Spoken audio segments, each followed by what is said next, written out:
Greetings everybody, David J. Coon with Qigong Awareness. Welcome to Qigong For Digestion. We're streaming live here from Wilmington, North Carolina. Thanks for tuning in. Whether you're watching the program later or you're actually watching it right now with us live. If you're watching it live, thanks for holding space. And if you're watching it later, thanks for holding space for that too. Please share it with a friend. So this program is being sponsored by the Love, Peace, Amen Foundation. Check it out. Cool poster, right? My daughter Bella made it. All right, Bella, come on in. Say hello, wave to everybody. So, Bella made it. Everybody give her a little mini round of applause from home and here. All right. Awesome, awesome. Thank you. So, thank you to the Love, Peace, Amen Foundation that's sponsoring this program so that you guys can see this, get a little taste of what Qigong is, learn a little bit about it. We're going to start off today with a little bit about a little bit of philosophy, a little bit of theory, a little bit of history, that kind of thing. I think it's really important to have a why in your life. Why do I do Qigong? Why do I do this practice? Why do I get up in the morning? Why do I do this job? Why? What is my purpose? Because your why drives you. And if you forget what your why is, you will have no motivation, no inspiration, and then whether you realize it or not, you're living from a place of have to. You see, these are opposites to each other. You're either living from a place of I have to get up in the morning or I have to do this job. Now, I know that some of you might think about this and you might say to yourself, well, I have to pay my rent, David. Well, that's black and white. Yes, you have to pay your rent. Does it mean you have to go to work? No, it does not. You could just not go to work today. And then you say, yeah, but David, I get fired. Well, maybe that would be a good thing.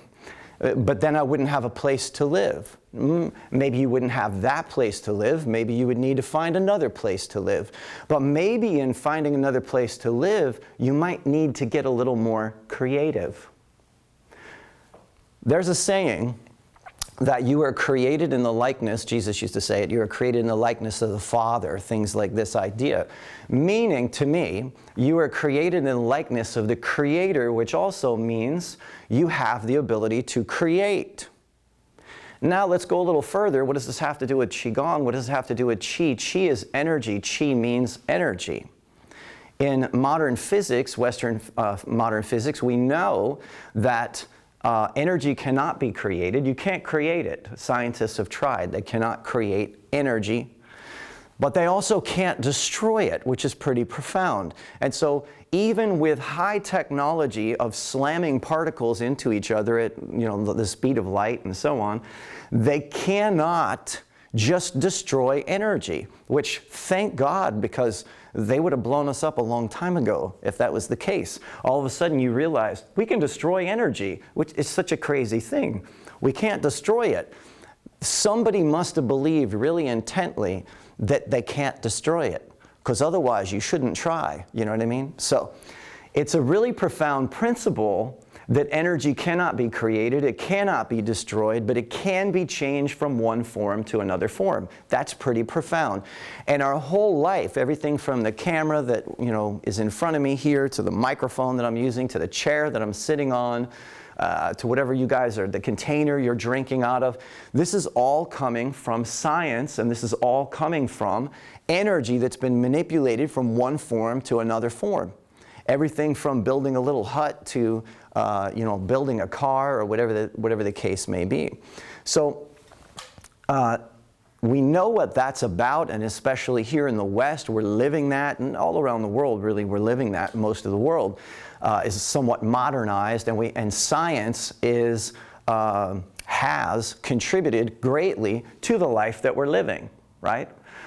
So in some places in the world, including China and India, for example, they didn't have access to modern medicine and modern chemistry in the way that we do now, and the way that we do in the West. And there's still many places in the East where they don't have access to a doctor as easily as we do. So cultures like this had to take care of themselves. They had to come up with home remedies. They had to come up with other solutions. And guess what? There was no football on Sunday. So instead of sitting around watching football and eating pizza and perhaps drinking beer, or whatever the case may be, they were outside, they were in nature, they were maybe bored, and then they started the practices of self-discovery, sitting next to trees. In fact, the story of the Buddha is that the Buddha sat next to a tree, that's all he did, and one day he woke up and became the wind, and all of a sudden they called him an enlightened one, and somehow he was a holy man, that type of idea. So Qigong and the ancient practices of Qigong, first of all, what does Qigong mean? Qigong means the skilled cultivation of universal life force, or Qi. It means, essentially, gathering energy to yourself and somehow holding on to that energy. Qi means universal life force, or energy itself, like the vital essence of life energy. In India, they call it prana. And in Japan, they call it ki. So we have chi, we have ki, we have prana. There is a reference to something related to a universal life force, some kind of subtle energy that lives in the air. This is profound when you keep digging deeper. What is the first thing that a human being typically does when they're born? They take the breath of life and they breathe in. An inhale, an inhalation, they breathe in. And over time, we now understand that it's not just breathing in oxygen, because air doesn't just house oxygen and nitric oxide and carbon dioxide. It actually, air has electromagnetism in it, and that's why out of air you can pull in a particular radio channel and change your dial to 102.5 and listen to what? A particular tune on the air. They say, we are now on the air. Right? We're going live and we're on the air. On the air. The air. The air that you breathe is the same air that these radio waves are riding on. Why? Because it's not just air. It has electromagnetism. What is electromagnetism? Electromagnetism is not just air, it's energy. And that energy has an electromagnetic component. All right. Find your breath. And first exhale it. Just through the mouth. Exhale it. And then inhale through your nose.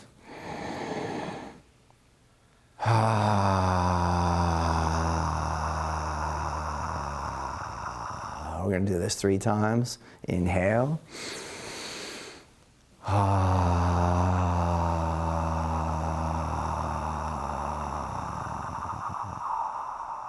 And we're going to do it one more time.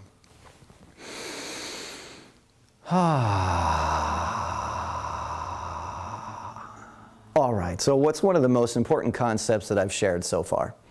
One of the most important concepts that I would highlight that I've shared so far is that Qi, energy, rides on the air.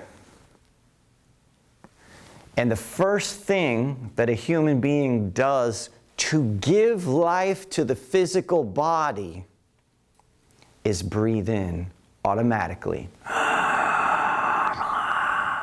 When the baby does not breathe in automatically, the doctor spanks him and tries to get him to breathe. If you were to fall down, not you, but somebody else, were to fall down and collapse on the floor, and they couldn't breathe, one of the first things is, wake up, breathe. In jiu-jitsu, when we're training, sometimes people get choked out, and literally they pass out. We pick up their feet, we shake them, and we smack them. Breathe. We breathe, okay? Man, this is outrageous. Are you ready? We should start doing this. Just everybody in this room and everybody at home, you should go out today and smack somebody a couple times on their shoulder out there and just say, breathe, breathe. Because it has become a huge problem that people have no idea. They don't even know it's a problem. They don't know it's a problem. That's why we're having this conversation. They don't know it's a problem, but people are not breathing. Why is this not a good thing? Well, number one, all of your cells, okay, Dr. Bill Bergman talks about it in my book. It is testimonial. In my book, Qigong for Beginners, Your Path to Greater Health and Vitality, Dr. Bill talks about it in the front of the book, in the testimonial, or actually does the foreword, but he also gives a testimonial. Anyway, he talks about how, he's been a long-time researcher, medical doctor, all that kind of stuff, and he talks about how the cells, all the way down to the bare bones of the cells, they need that oxygen. They need the oxygen. What he doesn't talk about, and I'm talking about right now in that particular foreword and so on, is that all of your cells need energy. They all need energy. They all need vital energy, and they need oxygen. They also run, the whole system runs on electrical charge. You starting to notice some parallels here? Electrical charge, energy, breath, the first thing a human being does when they enter the body. And then what do they spend most of the rest of their life doing? Being a turtle. Hold the breath. I'm a turtle. I'm going to hold my breath. You can hold your breath in a Qigong fashion. I'm going to have everybody try it right now. It's very different than how everybody else holds their breath. How most people hold their breath is they just start hardening their body, they stop breathing, and they become numb.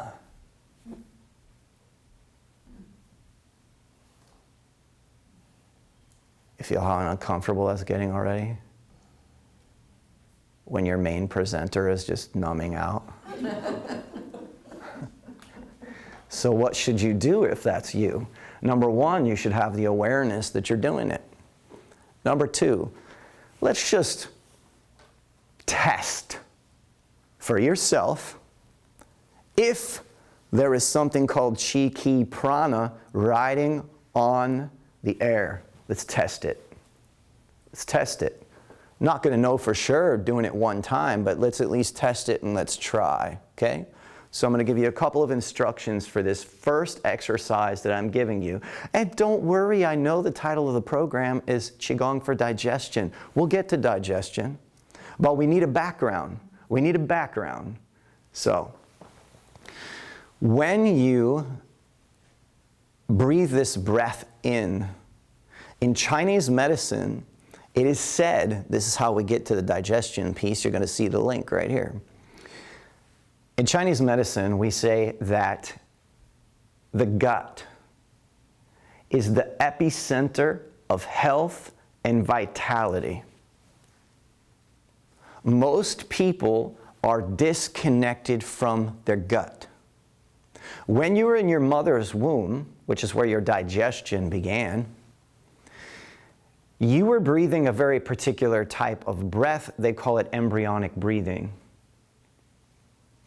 It's into the gut first, the breath. So once we are, what I want to say, caught up in this world and some of the dysfunctional patterns that we enter into, our breathing is off. We don't breathe to our gut anymore. We literally just sort of disconnect from it. And we breathe to the lungs. Just to the lungs. The breath is like this. And you know what's crazy? We don't even do that. We just, back to that heavy thing. So, when you start working with your breath, you're pulling chi, you're pulling ki, you're pulling prana. And if you do it in a particular way, there's different ways to do it, but I'm going to start with this particular way that I'm going to teach you. I started to already. If you exhale your breath, first, you're making way for new breath. And make note of this right here on the top of your brain, or go back and watch the video later, or you can even chicken scratch it on your notepad. I had somebody questioning me about something that I wrote in my book that I discovered many years ago, which is some studies that suggested that 75% of the toxins in our blood were removed from the exhalation. Ah. Well, if everybody's holding their breath, how are you getting the toxins out of your body? So if you're holding your breath all the time, how are you getting the toxins out of your body? Well, there's other ways, but the point is, I think you get it. You should probably be breathing better. It would help you if you were to breathe better, okay? So I looked up the most recent information because this person was contesting me on that and saying, I don't know about that, or whatever. So anyway, I went looking it up, and because I wrote that some years ago, I looked it up, and most recently, the research that I found says 70% of the toxins in your blood are removed from your exhalation. So let's just say a good number, a good percentage of the toxins in your blood are being removed from your exhalation. What does that say about physical exercise? Maybe it's not just about aerobics and so on, in the sense of I gotta achieve 80% of my maximum heart rate and all that stuff. Maybe it's also just simply about the act of breathing. The runner is finally breathing. The person doing cardio is finally breathing. The person walking is finally breathing. Well, if you look at Qigong practices, many of them, not all of them, some are slightly less obvious, let's say it that way. Some are very obvious practices of breathing. This is going to be one of them. Now, I have to give you just a little bit more information, and then we're going to do the breath. The little bit more of information is the gut in Chinese medicine is referred to as what is called the lower dantian, D-A-N-T-I-A-N, dantian. What does dantian mean? You might want to know. It means elixir field. Well, if you're just from the West and you don't believe in Chinese woo-woo, you might go, well, what kind of woo-woo is that? What kind of bunch of baloney is that? What's an elixir field? Well, without going into all the details, elixir, the closest thing that we know to an elixir in Western world and Western medicine and Western science is something you haven't been taught a lot about. Why? Because unless you are in the drug industry and that kind of producing of things that could save our lives through that avenue of biochemistry, then most other people, the only thing they ever hear about hormones is you're male, you're female, you're teenager, you have hormones, like we hear that. But hormones are the strongest cell-to-cell communicators in the body.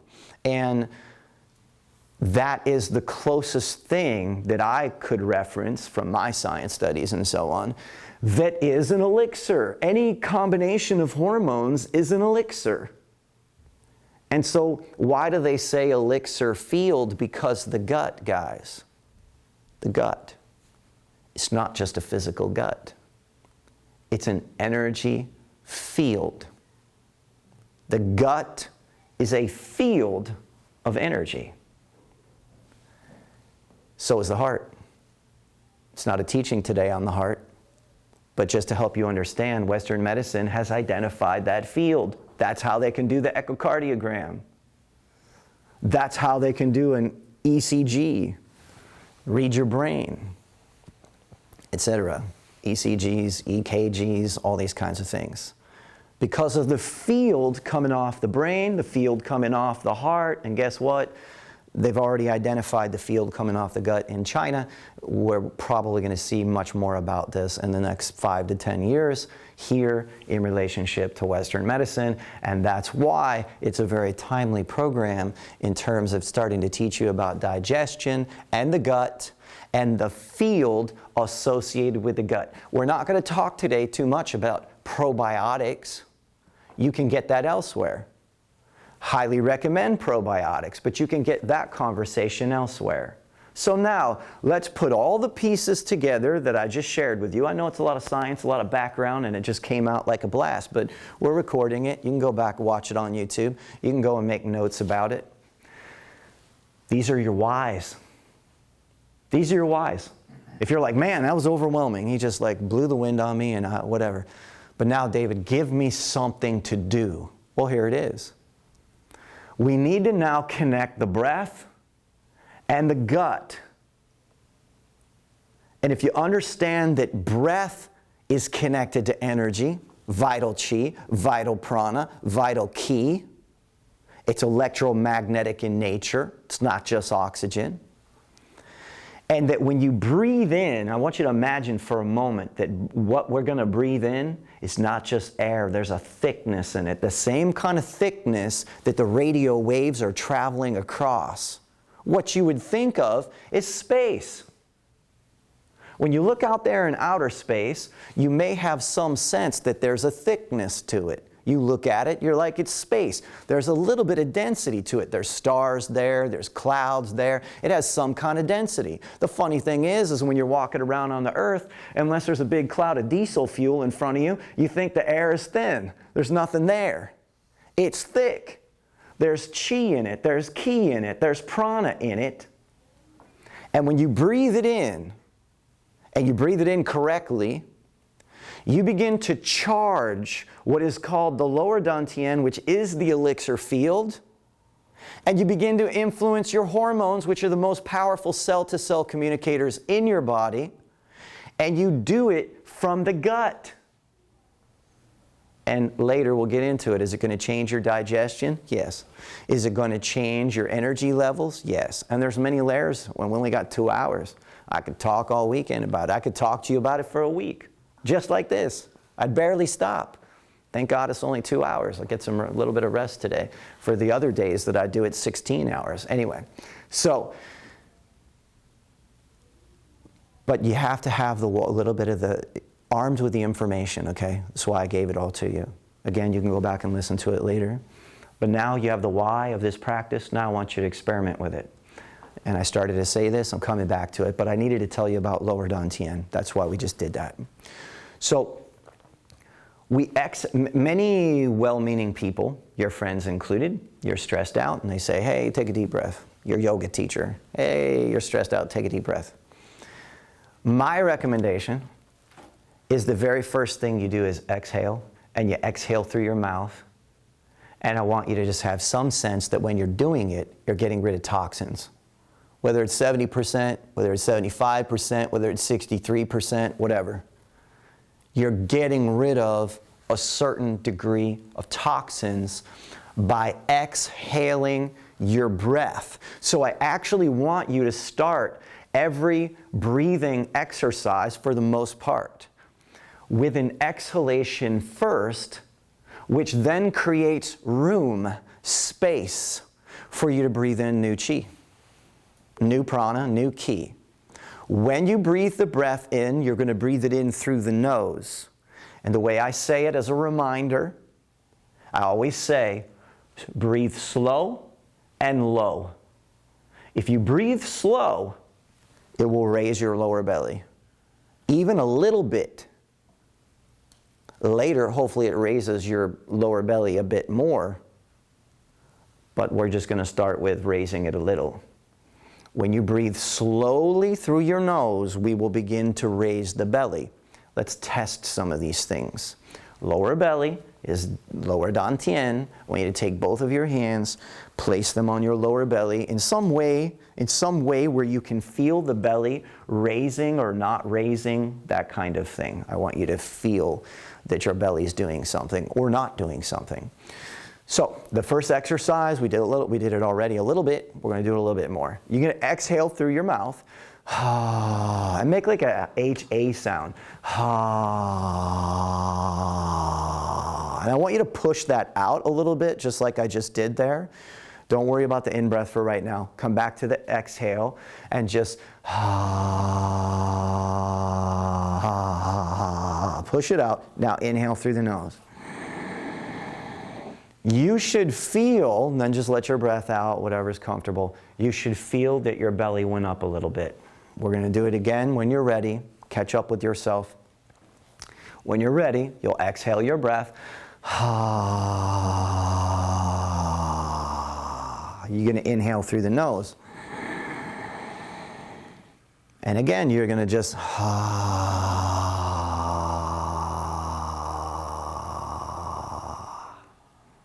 We're going to do that a couple more times. Just first inhale through the nose just to get a breath. And then exhale.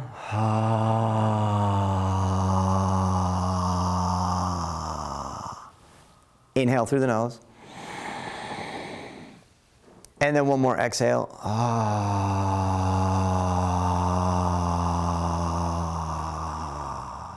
Okay? Now, that may make you feel a little fuzzy in your head, may make you feel a little bit off. So that's why maybe 5 or 6 times is good, maybe 15 would be too much. It kind of can throw you off, especially if you're not used to doing it, okay? But exhaling gets rid of the toxins. It also creates space so that when we inhale, we can get new breath. So you probably, without realizing it, got a little bit of chi from that practice already, but now we're going to give you the second practice. This second practice, we're going to breathe that breath in. First, we're going to exhale to get rid of excess.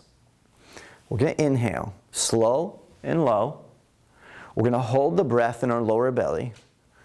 And anywhere from, say, 5 to 10 seconds, whenever you start to feel like uncomfortable or the pressure, just let your breath out. But we're going to do a holding breath practice. And we're holding the breath very specifically to the lower belly because we want to charge that lower dantian with that electromagnetic energy that's riding on air. All right, so here we go. Exhale through the mouth.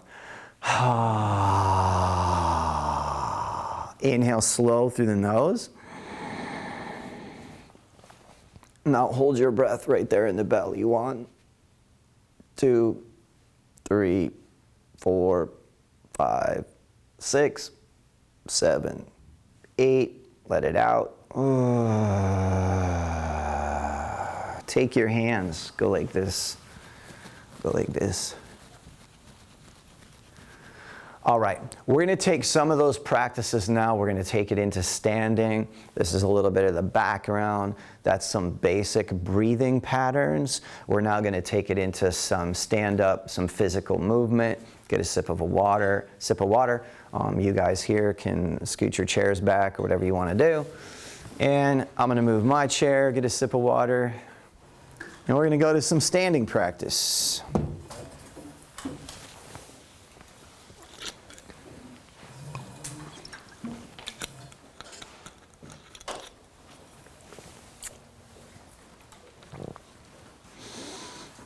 All right.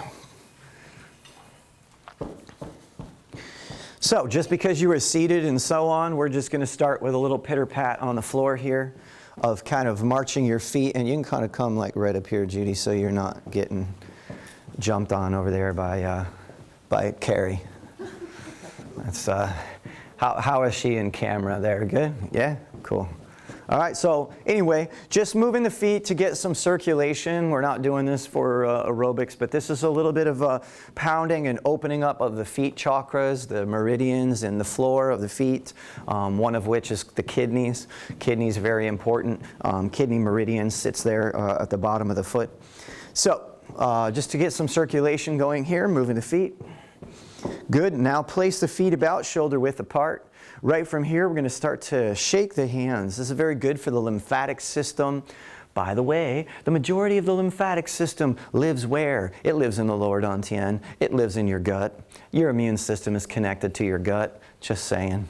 All right, so now bring the hands up here, and we're going to shake the hands like so. Nice relaxed shoulders, shaking the hands. We're going to brush the hands on the pants. 1, 2, 3, 4, and 5. We're going to go back up like this.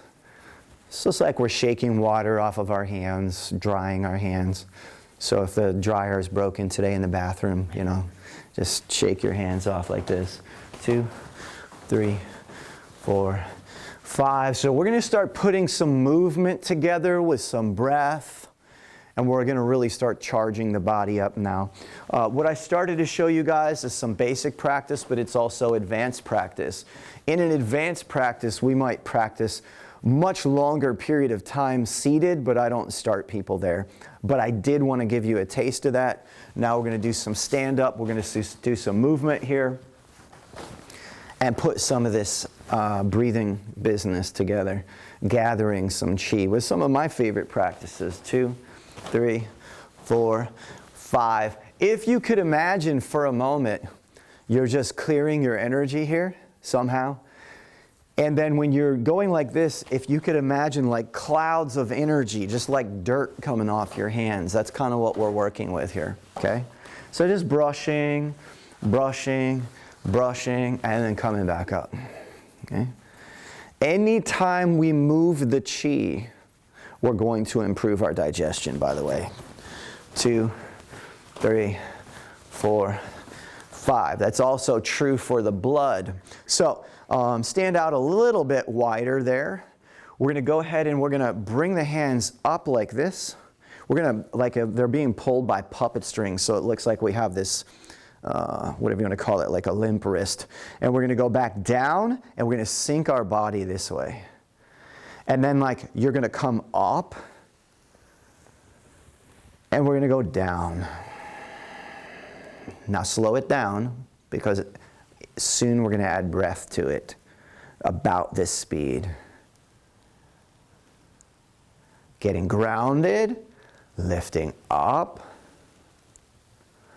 Imagine, as my first Tai Chi teacher taught me, that the wrists are being pulled up by puppet strings, your shoulders even, your head being lifted up to some degree by puppet strings. This right here, everybody stay right here. When we settle, this is the exhale through the mouth. So we're going to go, ah. Now we're going to inhale. Hold the breath. Exhale.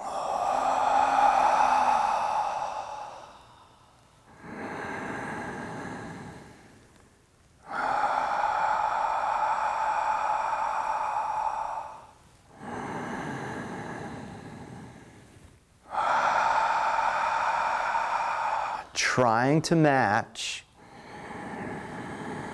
the movement with the breath. My inhale finishes there. My exhale finishes there.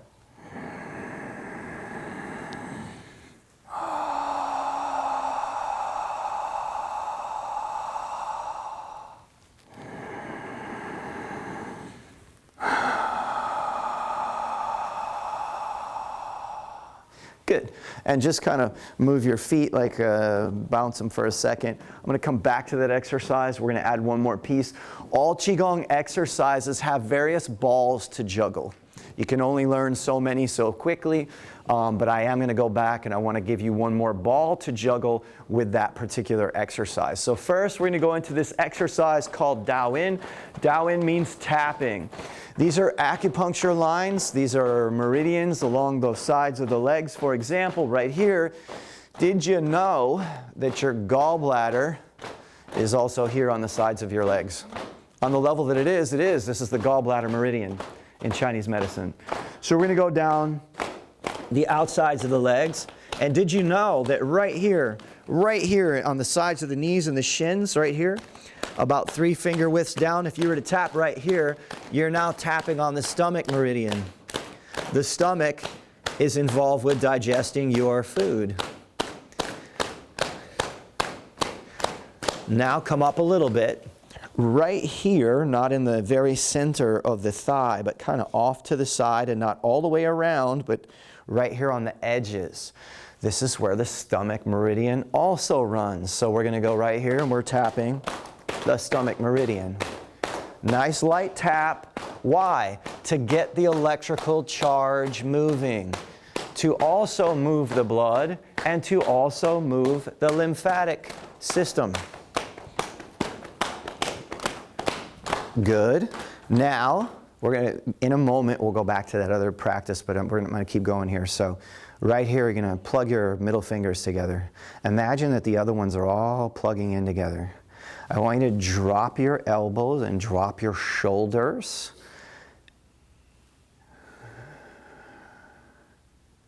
I had to stop talking because it immediately puts me in a vortex, so.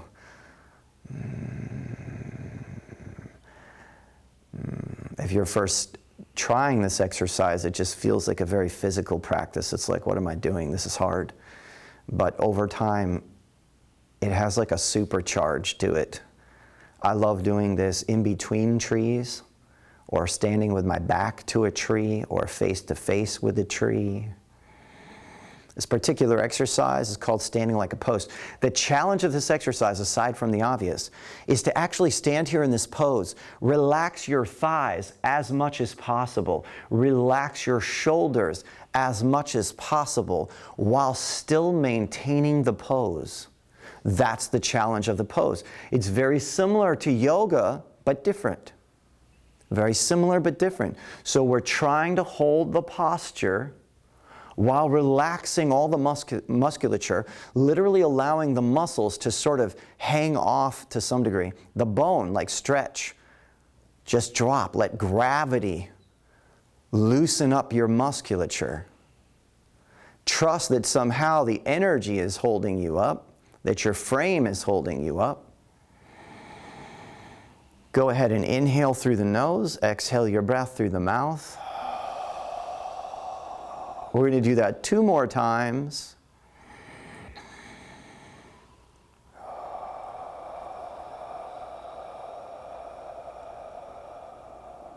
One more time. Now on your exhale, watch me. We're going to go backs of hands, exhale. Imagine you're pulling energy from the ground. You're going to start inhaling through the nose. Hold your breath for a second in the lower belly. Exhale your breath through the mouth. Like an ah or a ha sound. Inhale. Exhale. Now, one of the things we're going to talk about in this exercise, and then we'll do this in the first exercise a little bit later. So, pull. Imagine pulling earth energy here. And then here in Chinese medicine, we talk about gathering heaven energy, heaven qi. So you're pulling down the sky. These are very powerful principles, powerful metaphors. Exhaling the breath here. Inhaling here. Exhaling here.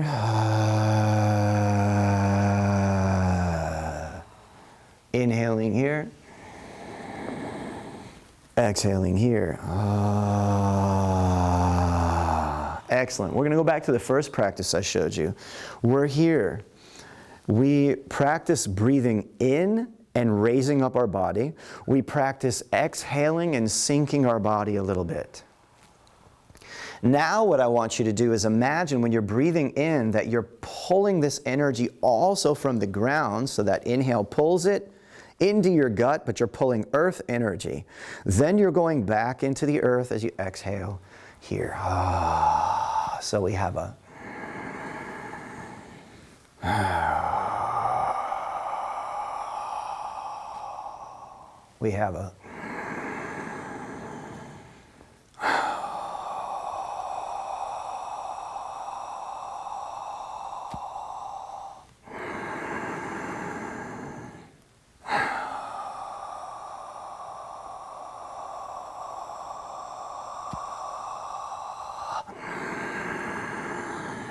You might notice, as you do this several times or more, your breath starts getting longer. Longer inhales, longer exhales. I can't do it while talking to you, so I stopped. But you may notice that. That's the idea.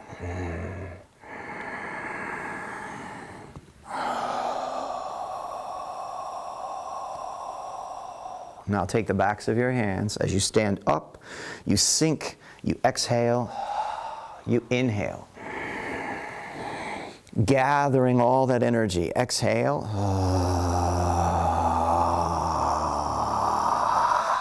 Inhale.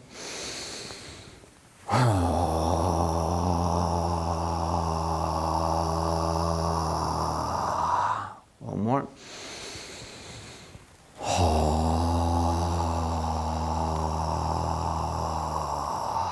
Excellent. Just move your feet up and down just to get that circulation going a little bit. One of the temptations when we do standing practices is to clench in the thighs and the hips. One of the other things is to lock our knees. You want to be very careful when you're practicing to not lock your knees. It's tempting to do. That's one of the reasons that it can be helpful that when you do a breathing practice like this one, that you come up and you go down, because this way, and you don't have to go very high, very low, whatever's comfortable for you, but the whole practice becomes almost like you're breathing with the earth, up and down, and you're also moving your knees to some degree. This way, you're not cutting off that circulation. Especially when we do an exercise, this one is called standing like a post, and the slang for it is hugging the tree. And so when we stand like this, it's very tempting to just lock those out, because you can stand there longer, but it's not good for you. So you want to keep those bent, and you want to try and let that relax, and then you're holding that position. And for anybody, whether it's here or at home, if this today, tomorrow, the next day, this one is like hard, and seeing as we're doing the gut today, I'm going to give you another practice that is related to this one. This is the traditional version of standing like a post. We're going to come here. This is another practice, very, very powerful, very potent, excellent for lower dantian, excellent for digestion, excellent for today's program. So, same practice, only instead of hovering here at middle, this is called, by the way, middle dantian. This is lower dantian. Everybody take your right hand and make a little circle. This is lower dantian. And this direction that I'm going, right side to left and down, like I'm going to come all the way up for a moment to my liver here, because I'm going to show you guys this practice at some point today. So we're going to go around from the liver, gallbladder. As you move over, small intestine, stomach, spleen, you're going to go down, descending large intestine, because this is the way the body digests its food. So we're going around this direction. This is your lower dantian. This is your lower dantian. Primarily, the lowest part of the lower dantian, in and around this navel center and just below the navel center, okay? But we're going to go up as high as the top of the gut here, just so you have an understanding, okay? Lower dantian. Or in Japanese martial arts, what we call the hara, okay? Now, come up here. I want you to hover here. This is the area of the middle dantian, the heart, the lungs, etc. And what you're doing right here is creating circulation in that area. This is a Qigong practice, but I'm also using it to point out where these areas are. Now we're going to come up here, we're going to do this in front of the face and the head and the brain. This is your upper dantian. This is your upper dantian. Now, after you've done that circling business, go ahead and take that hand and bring your hand down, turn your palm down, because we want to walk the chi down. And now, hold that to lower dantian. I'll get into that a little bit more later, but my short version of it is, when your mind is in lower dantian, and we're going to come back to an exercise we just did, waterfall, it's this one, everybody here with me, go inhale. Sink your weight, sink your body. Exhale your breath. You're putting yourself to the floor. You're getting grounded. Most martial arts, for example, generate all of their power. It's in that internal power becomes external. Inhale.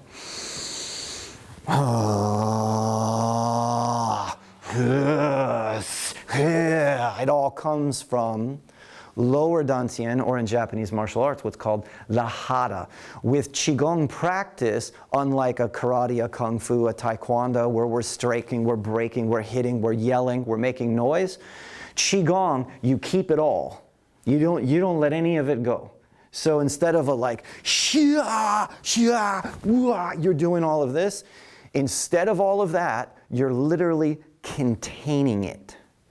So when you practice, it's not just, and then it goes away.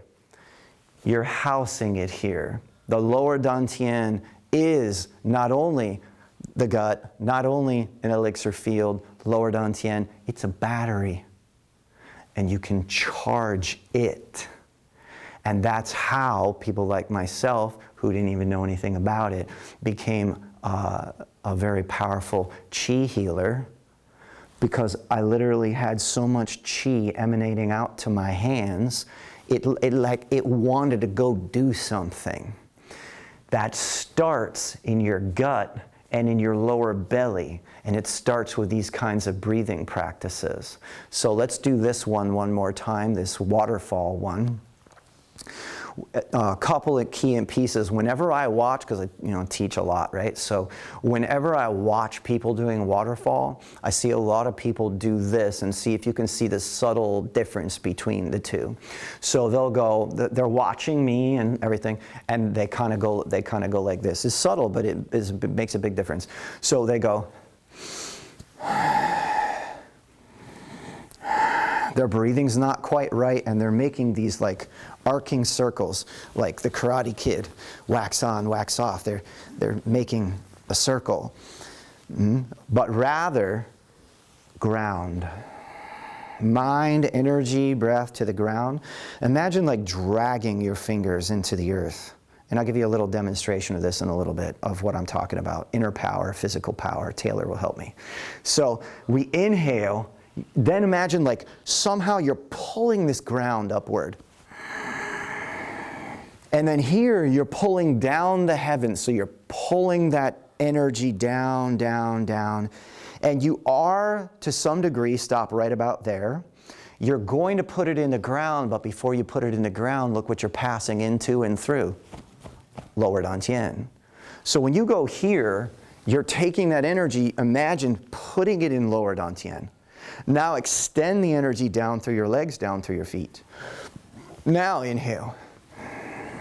Now exhale. Now, just for fun, and not just for fun actually, for the health of it, but it's also fun and funny.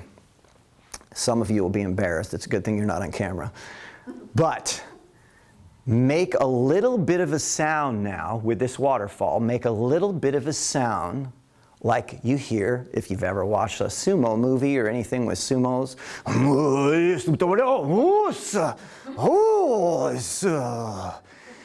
It's guttural. We're not going to get that extreme with it today. We might. I don't know. I might, but I already did. But anyway, but a little bit where when we make the breath,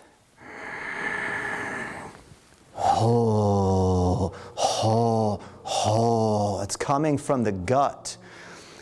At first, you might not be able to make any bit of that sound.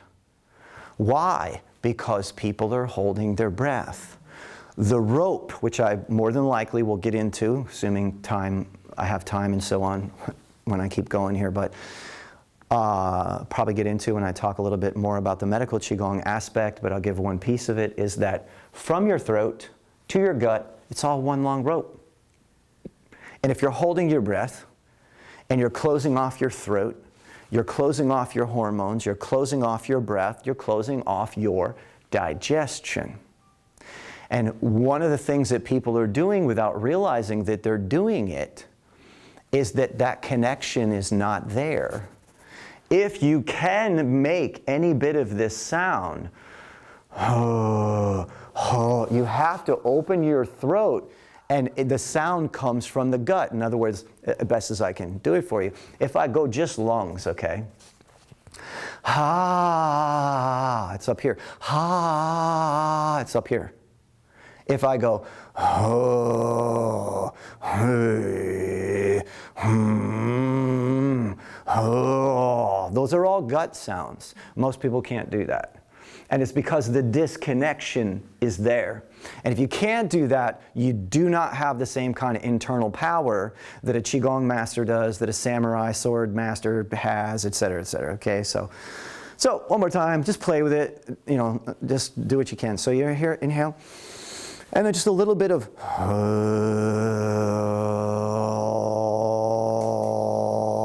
Just mimic that sound as best you can. Inhale.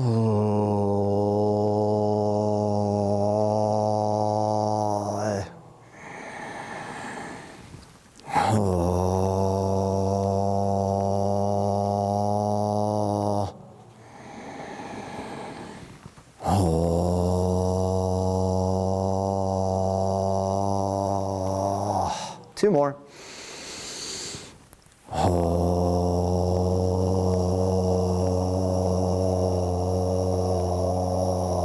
One more.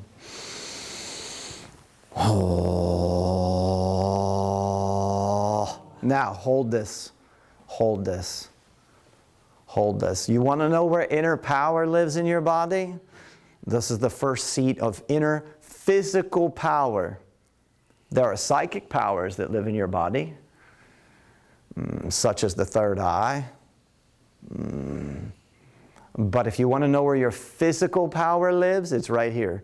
And when you start running out of what's called Jing, you start running out of essence, you start running out of your Qi, everything kind of starts going downhill.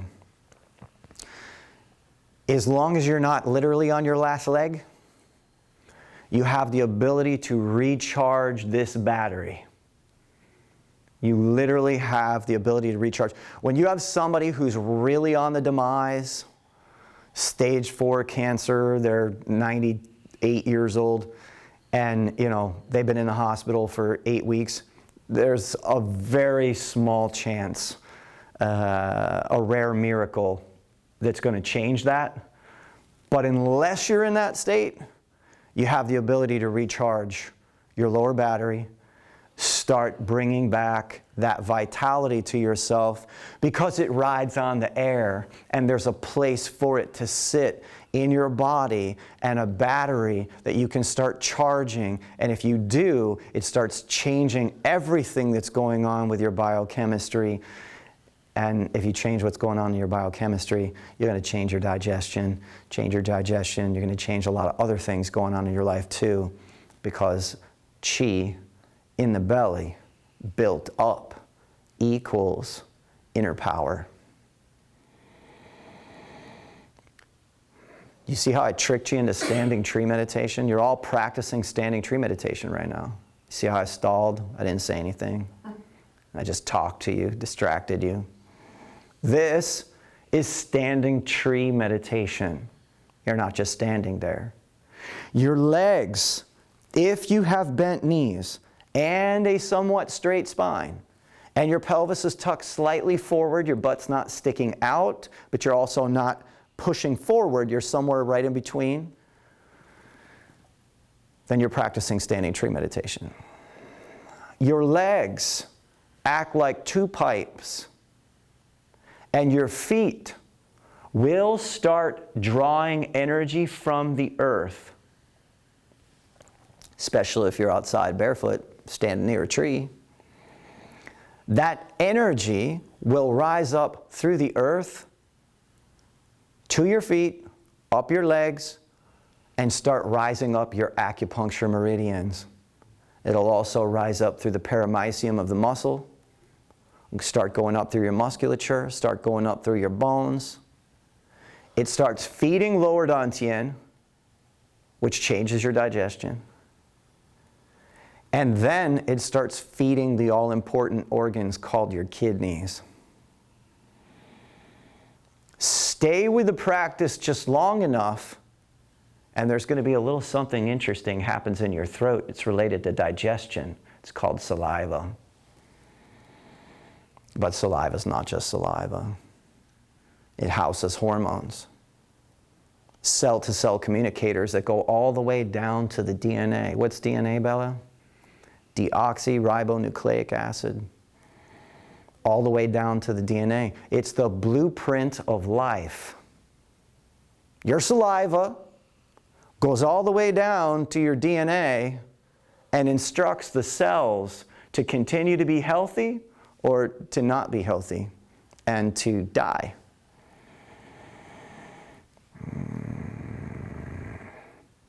If you fill the lower dantian just enough, charge it just enough, The kidneys, we say in Chinese medicine, control the inhalation. Not the lungs, kidneys. The kidneys, when they get just enough energy, they kind of force you to take a deep breath, like it just happens. It'll feel like something breathed you. You're like, whoa, what happened? Might not happen today, guys. You have to work with it for a while to get that kind of breath. Or you have to be really healthy to get that breath right away. You have to work toward it. It's something to work for and towards. Inhale, exhale. Go ahead and pound your feet a little bit. Whatever's comfortable, don't hurt yourself, but kind of to get rid of excess energy, certain energies that you don't want, to detox. Okay, there's a way to think about that.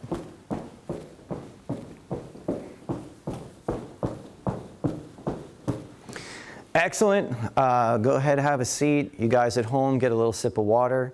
We're going to go into our next little section of our class today.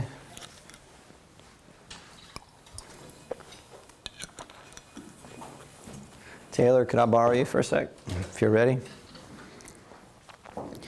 So I just want to give you guys just a brief understanding of something and to demonstrate this idea of Qi. I'll actually have you stand over here if you would, Taylor. So how are we looking in the camera? I'm just kidding. He can't tell. He's over here now, so somebody else got to do it. All right. So this is just to show you that there are physical principles. It's for fun, one. One is for fun. Two is to show you that Qigong and martial art are intimately related. I'm not here to teach you martial art, but I also want to show you that in physical exercise, there are only so many ways to move. And whether it's martial art, or it's Qigong, or it's dance, or it is gymnastics, or baseball, or soccer, or skiing, whatever it is, there's only so many ways you can move. And athletes who've trained for a long time, I'm somebody like that. I've been not only doing martial arts and Qigong for 41, 42 years, I started out before that playing all kinds of sports, all kinds of physical activities. So I've been an athlete of all different kinds, runner, swimmer, soccer player, football player, wrestler. Anyway, for years, there's only so many ways you can move the body. And with Chinese medicine and Qigong, recently I've had golfers in the last, 15, 20 years, some golfers come to me, for example. I don't know much about golf, but you guys sometimes hear me talk about it, because these golfers have come and I've talked to them about how to use their breath, how to use their body, and all of a sudden they're winning golf tournaments, like high-end golf tournaments that they'd never won before. Understanding that there's certain ways to move and certain ways to not move, and understanding that there's a power behind it. So, without further ado, if you just go ahead and hold my wrist with two hands for me, yeah? And just get it hunker down and get a little bit of a stance. So, this is his two arms versus my physical body. And in the first part of the demonstration, we're not going to do anything crazy, but in the first part, all I'm going to do is I'm just going to use my arm to try and move Taylor. Okay, so this is just like my bicep and my arm versus his two arms, right? Look. Okay, if I did this, hang on. If I did this is still muscle, but let's just see. But I'm in an awkward, he's in a better position, but let's just see. Look, my foot's coming up. I can't go anywhere with this, okay? So hang on again. From here, rather than pulling with my arm, that's pulling with my arm. Instead, I bring his energy to my energy, his physicality to my physicality here. And rather than moving my arm, I move my dantian here, careful. I move my dantian here. And let's turn this way for the camera, same position, hang on, hunker down. Yeah. So from here, okay, here, hang on to me, don't let me move. I just move my chi up. See, my mind, wherever you put your mind, that's where your energy goes. Look at his position versus my position. So from here in like Aikido, for example, there's all kinds of throws and things. You go here, and he's going to launch. Okay, thank you. That's all I needed them to see. So the thing is that with the movements that you're doing, if you're interested in this kind of thing, not only does it have a physical application, baseball or golf or whatever, but it starts to teach you that when I'm practicing movement, it's not about moving from just my arms. It's starting to learn where your power is. And your power, for example, in any push, happens not when you, no, it happens when you,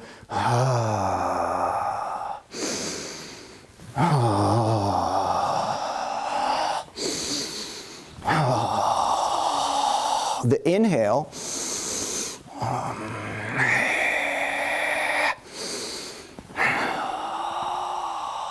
the power is the grabbing of that energy, that chi, that breathing it in, the breath. And then the power is in the exhalation of the movement. And if you repeat movements like that over and over again, you clear your breath, you clear the stress, it's going to change your digestion. But what you can also see, and it's freaking some of you out a little bit, just a tiny bit, it's very powerful, like martial art powerful, which can be scary in moments because you could break people. Luckily, I'm a healer, so I don't break people. But I practice that all the time. Why? Because it's what healed my spine.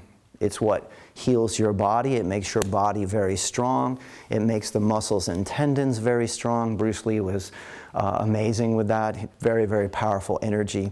And he was very, very big on the muscle tendon connection. All of these movements coming from lower dantian. So again, when we do some kind of martial art combination or whatever the thing is, it's not about what I do with my arms. It's not just what I'm doing with my arms. It's not what I do with my arms. It's what I'm doing with my breath, and it's the whole time. If you can control your breath, these movements become very powerful. So anyway, it's a physical, I'll come back over here. It's a physical practice of longevity. Move it or lose it, right, Gary? Move it or lose it. So, everybody get a little sip of water. I just need to catch my breath for a moment.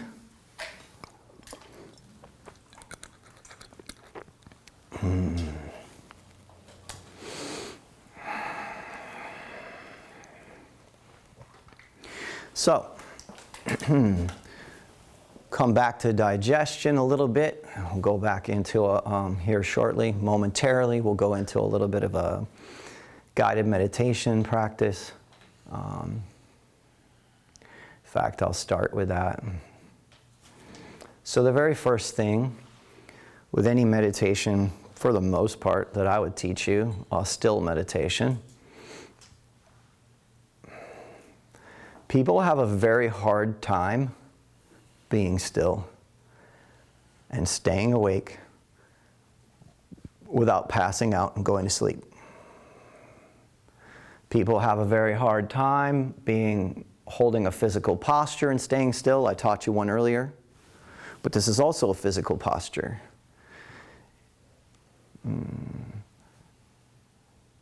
So, for those of you that are new especially, I recommend keeping your eyes open, because if you close them, you think it's time to go to sleep. So keep them open, unless you're really confident that you can close your eyes and not fall asleep, and that's fine. But otherwise, keep your eyes open. In the open-eyed version, you're just gazing. You're not like looking around the room, seeing what's happening. It's a gaze. You're just gaze at the floor, gaze a little bit straight ahead. The moment we make ourselves physically still, okay?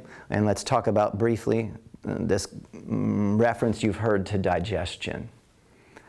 The reference is rest and digest, right? So, the moment you call yourself to physical stillness practice, you have begun to meditate. Forget about for a moment what your mind's doing and what you're thinking about and whether you think you're good at it or not.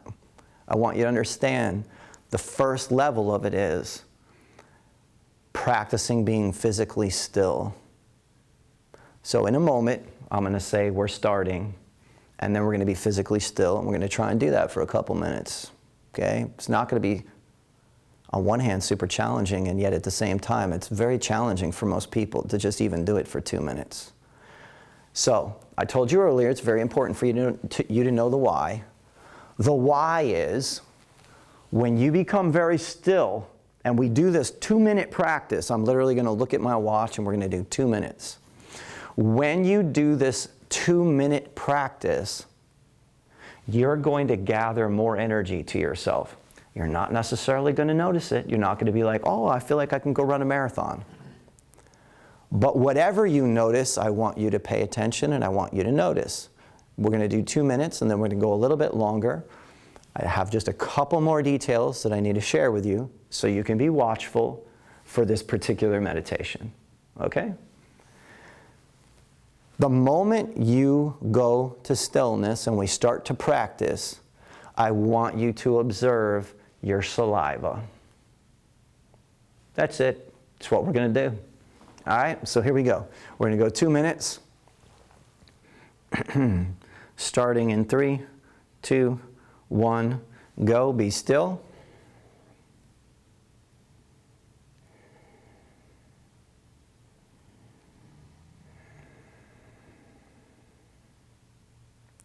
Physically holding yourself still as if you're playing hide and seek and you don't want to be found. Your friends are looking for you. Just holding yourself very still.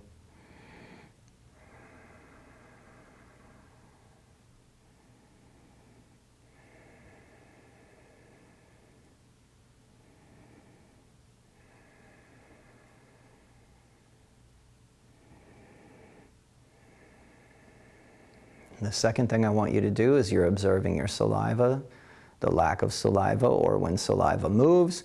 The third thing I want you to observe is, what is my breath doing? Don't try and control your breath in any way, shape, or form. Just watch your breath. What is it doing? Am I breathing? Am I not breathing?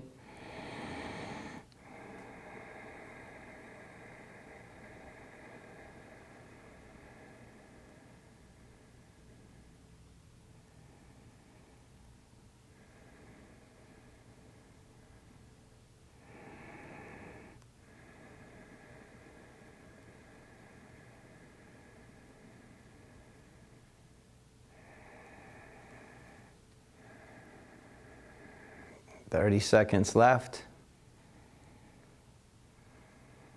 of this 2-minute meditation.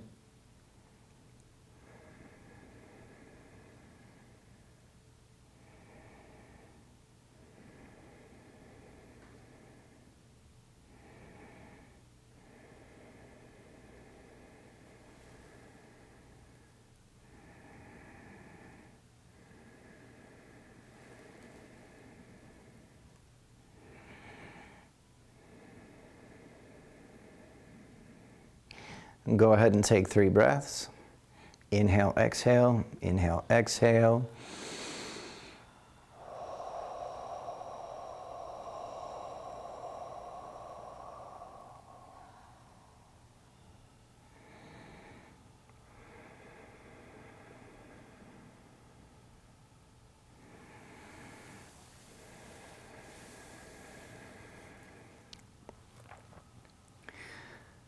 Two minutes,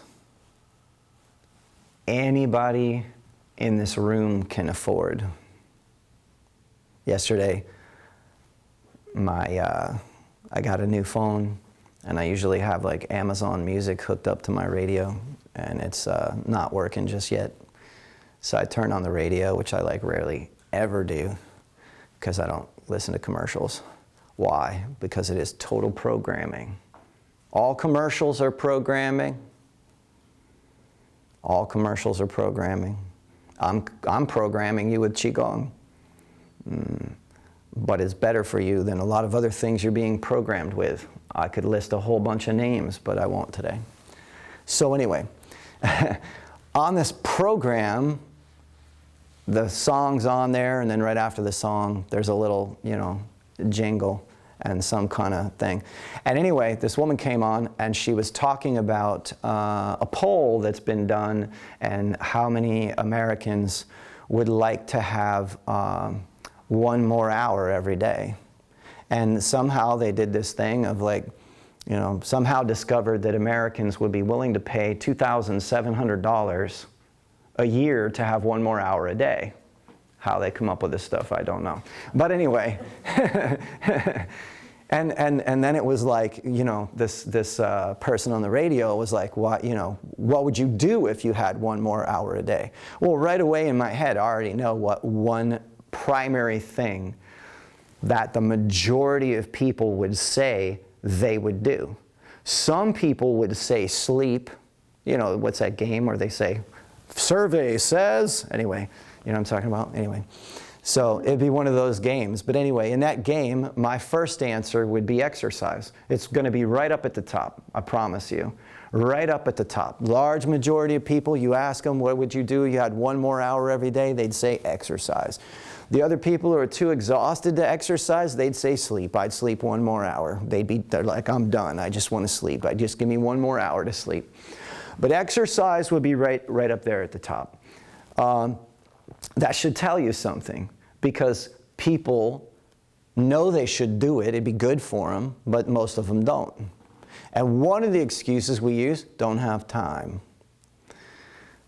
2 minutes of still practice, and I'm giving you right now one of the most simple forms of meditation that there is, because I'm not getting into the advanced practices of counting backwards from 10 to 0 and going deeper into your consciousness and trying to stay awake while I'm playing soft music for you. That's harder. And that's a deeper level of meditation. But in the most basic sense of meditation, it is about conserving your energy for 2 minutes. And when you can get to a place, and you're going to get a chance because we're going to do another round of 2 minutes. When you can get to a place of being able to close your eyes and stay awake and be still, you can no longer say to me, you can say it to somebody else, but you can't say it to me, I suck at meditation. You can no longer say, I'm not good at meditation. If you can sit for 2 minutes and you can keep your eyes closed and not move, you're better at meditation than you think you are. And if you're watchful enough to see what's happening with your saliva, you will begin to see that you are putting yourself into a state of rest and digest. That is going to heal your digestion. It's also going to give you more energy that day. It's going to make your day easier and better, and you did it all in 2 minutes. Have you ever watched any of my videos on YouTube on this? I do this very purposefully because teachers who have some degree of awareness, they might say to you, as I do, hurry up and meditate, because you only got 2 minutes. Hurry up, hurry up. What does it mean, hurry up and meditate? You're already hurrying. Most people are already hurrying. I just mean let's get to it. Let's meditate. It's wakeful. You're not really hurrying up, but you are just a little. To do what? Be still. Hurry up and be still. And I mean it. Because you tell most people, be still, we're going to do a meditation for 2 minutes. I don't want you to move. For 2 minutes, I don't want you. Right away, they start going like, everybody's got to move. They got to fix their hair. Everybody moves very hard. And you'll do that at home. Set the timer. Do not guess. Do not just look at your watch. Set the timer. 2 minutes. Put it there. Set the timer. And as soon as you push that button, it's go time. So everybody reach over. Pretend you push the timer. Beep. All right. It's go time. I have to look at my watch just so we know what's up, but you guys be totally still with that. And again, gazing first until you feel confident, and then you can close your eyes. That's number one. Number two is, what's my saliva doing? Anything. And I want you to watch your throat and your saliva for 2 minutes. The third thing I want you to watch is your breath. What is happening with my breath? What is it doing? Am I holding my breath? Am I able to breathe? But don't control it, just watch it, just observe it.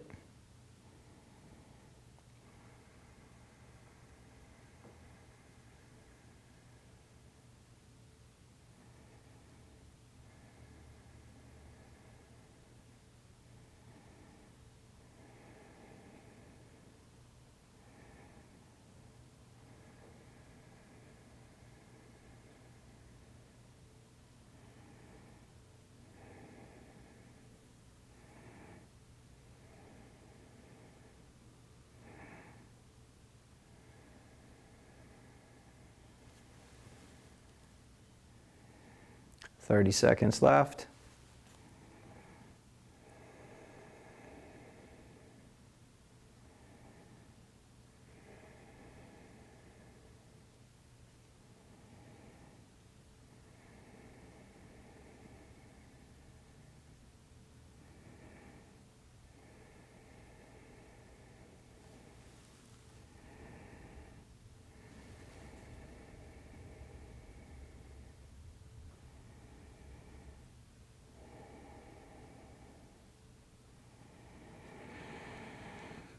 Now imagine at home the timer starts to go off. I want you to inhale through the nose.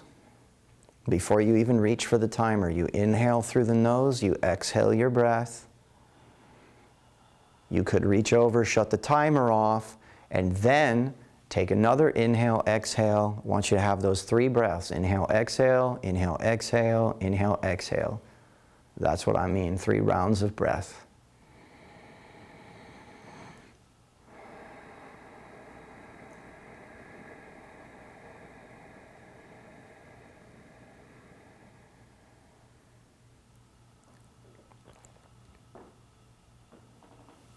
Excellent. So, let's do a little self-evaluation. You evaluating you, because not everybody's in the same place. During that 2-minute meditation, did you swallow? Did you not swallow? Did you fall asleep? Did you notice that you weren't breathing? Let's just say that you weren't breathing, or for anybody that wasn't breathing, let's just say it that way, for anybody that wasn't breathing, here or at home, that means you're holding your breath. If your saliva didn't move at all, it means you're in some state of either fight, nobody's in fight here, or flight, nobody's fleeing right now. The next category would be freeze. Most people in our society are in a state of freeze. They're not fighting, some are, but the large majority are not, probably. Some are fleeing, running away from situations and circumstances. They're afraid, they have anxiety, they're running away from their problems. By the way, little side segue. Guys, don't just run away from your problems. I'm going to show you something different, and then we'll go back to talking about fight, flight, or freeze. I'm going to show you something different. I already showed it to you. It's another chance to practice it. See how I'm tricking you into practicing it? Instead of running away from your problem, the thing you're afraid of, the thing that's intimidating you, the thing that's challenging you, the thing that you don't think you can overcome, that you can surmount. First of all, I believe, obviously everybody can believe what they want to believe, but I have to share with you what I believe so that we understand where I'm going with this. It's my experience that with all of the problems that I've had, and I've had some tall problems, probably not as many as some people, but probably a lot more than others. Any problem I've ever had, when I started to learn to breathe into the problem, rather than hold my breath on the problem, I started changing my problems. Why? Because as you change your energetic state, you change your electromagnetism. When you change your electromagnetism, you change what can and cannot stick to you. People ask me all the time, because of who I am, what I teach, what I do, they say, David, what's one of the best ways for me to protect myself from negative energy? I always start out by saying to them, let me tell you one of the quickest ways to stay attached to that negative energy. They're like, okay, that wasn't where I was going, but all right, let's start there. I go, it's real simple. Hold your breath. It's true. Let me talk to you about it for a second. I'm going to tell you a little story. It's a little story about a tiger and a lion. Not really. It's just, you know, okay, it's a little storybook story, Bella. That was for Bella, guys. Okay, anyway. So, so you enter into an environment, workplace, elevator, kitchen, living room. Thanksgiving's coming up, guys. This is preventative medicine. Pay attention if you're going to visit your family members. Pay close attention, because you're going to walk into this kind of environment if your family was anything like mine. When you walk into the room, Thanksgiving, even before you get there, has this ever happened to anybody? You start feeling the stress before you get there. You could feel it. I know she's not in a good mood. I know she's not going to be in a good mood. She's going to be going off again about the Irish or the Polish or the African Americans that are living next door. It's going to be something. She's going to be going off. She's going to be talking about how things are not going right at the church. I already have a headache. I can feel it. It's coming on. You know, and then you get there and the first thing she says, I have a splitting headache. And you're like, I knew it. I knew it. And I knew she was going to complain. And I got the headache before I even got here.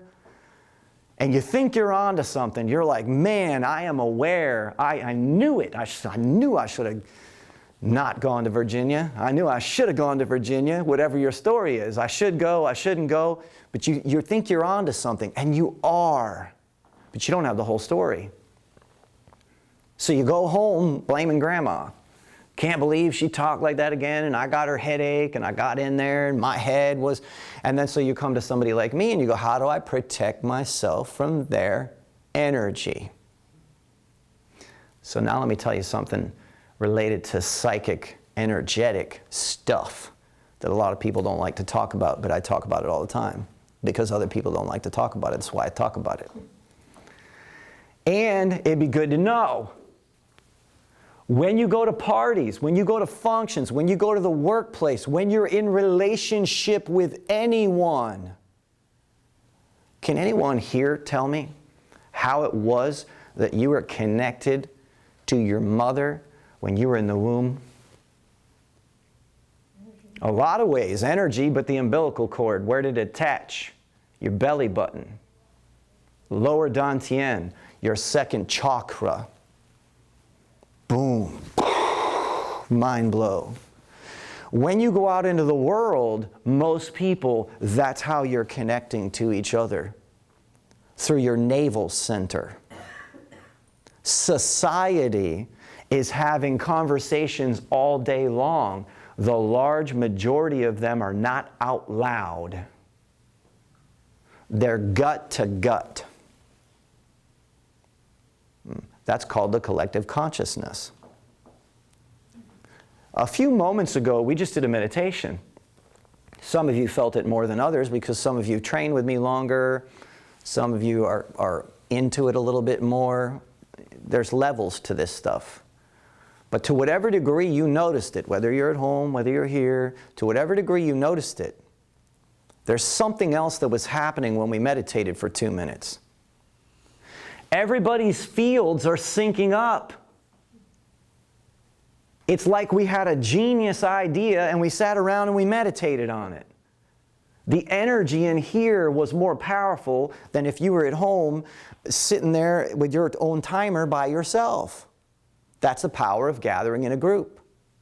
And it's just as effective for the people who are at home. And the people who are at home are influencing those of us who are here. And a lot of people are like, well, how's that possible? Study science. Study the morphogenic fields. There are fields of energy. Well, let's go simple.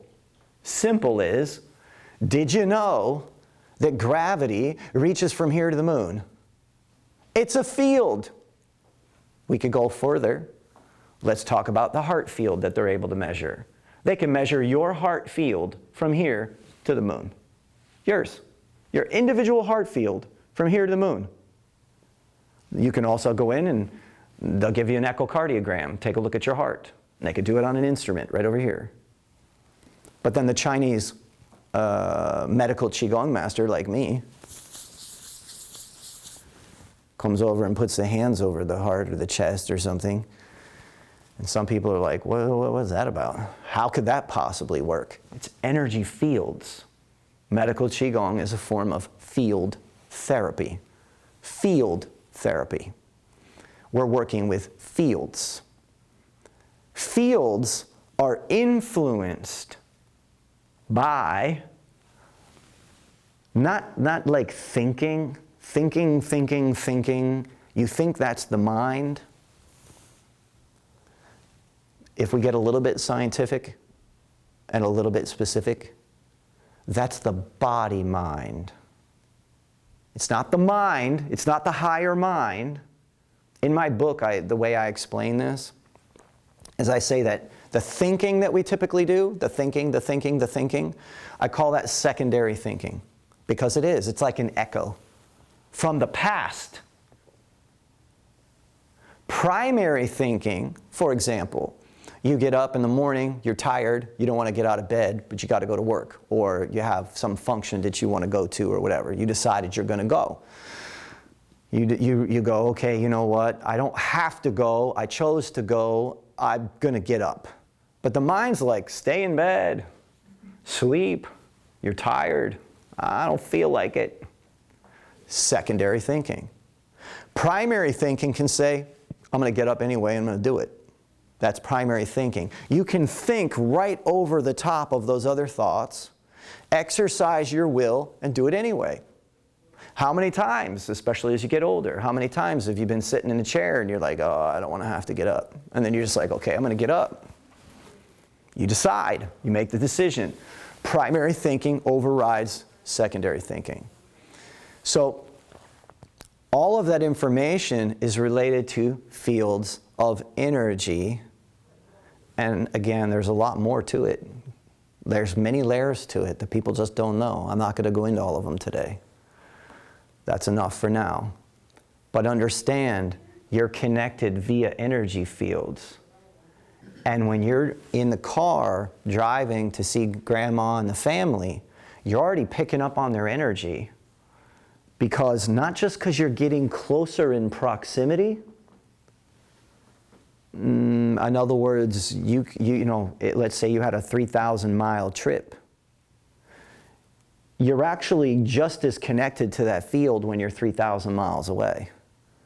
But as you get closer, the thought that you have to see them now makes it worse. But it's not just because you're in proximity. And the other reason that it gets worse is because you're like, oh my God, I'm not going to be able to get out of here for 8 hours. We're going to have to do all that whole thing and da-da-da-da-da-da. Anyway, so what to do about any of this? In Zen, it's called, and in some martial arts and different things, meditation trainings, we talk about coming back to your center. Coming back to your center. When we practice Qigong, in a moment we're going to go back to standing Qigong. And when we go back to standing Qigong, anything that I'm ever going to teach you, is always about coming back to your center. Yes, you're moving your blood. Yes, you're moving your chi. Yes, you're making your body stronger. All of that is fantastic if you want a healthy body and you want longevity and you don't want to have to go to the doctor and all those kinds of things. Simultaneously, you need a practice in your life. Everybody does. Most people don't have one. That brings you back to what's called your center. Where your center is where your power is. Most people have no idea where their center is because everybody else is in their head, and they are connected to their family members through their gut and the energy field associated to their gut, which means their intuition is diminished. Ever heard that saying, trust your gut? Well, how can you trust your gut when your gut is connected to your whole family and your whole family's in your head and in your gut and in your energy field and you can't even think straight? You can't get out of that. When I grew up, my family, as some of you have heard before, alcoholism and drug use and all these different kinds of things going on. I had to find a way to find my center in the middle of that and find my power in that and find my voice in that and find my breath in that and find my emotions in that and find my compassion in that and find my loving kindness in that and find my ability to help and serve and try and uplift the family to the best of my ability. How do you uplift anybody if you can't get your own stuff together? When I was 15, I started smoking pot, I started taking mushrooms, I started doing all these kinds of things, drinking alcohol, just like my parents. And at 18, luckily it was a short stint, I realized I'm not going down this road. And I became the first one in the family to go down a different road. And everybody toward the end of my parents' life and other people who know me in the family and everything, they're like, we have no idea how you did what you did. I go, come to one of my programs. You'll find out how I did what I did. We have no idea how you did it. How did you escape? They see me as the one that escaped. And I did. On the level that I did, I escaped. So the last little piece I'll say on it, and then I'm going to emphasize this idea of centering. Centering is about your gut, your lower dantian. You know that if you stand on a balance beam. Because if you can't place your mind in a gut and stay there in your center and in your core, then you can't stand on the balance beam. So, and later I'll have some of you try that, just to do that for a few seconds in front of a bunch of people who are looking at you and watching you at home. See if you can do it. I'm in my center, so I can do it. So learning to be in your center and practicing to be in your power while you're in the midst of anybody else's energy. I mean, when I give talks like this and I do programs, good for you guys, you haven't walked out yet, it's awesome. Literally, people just get up and they just walk out, which is fine. They should get up and walk out if they don't want to be here. It's totally fine.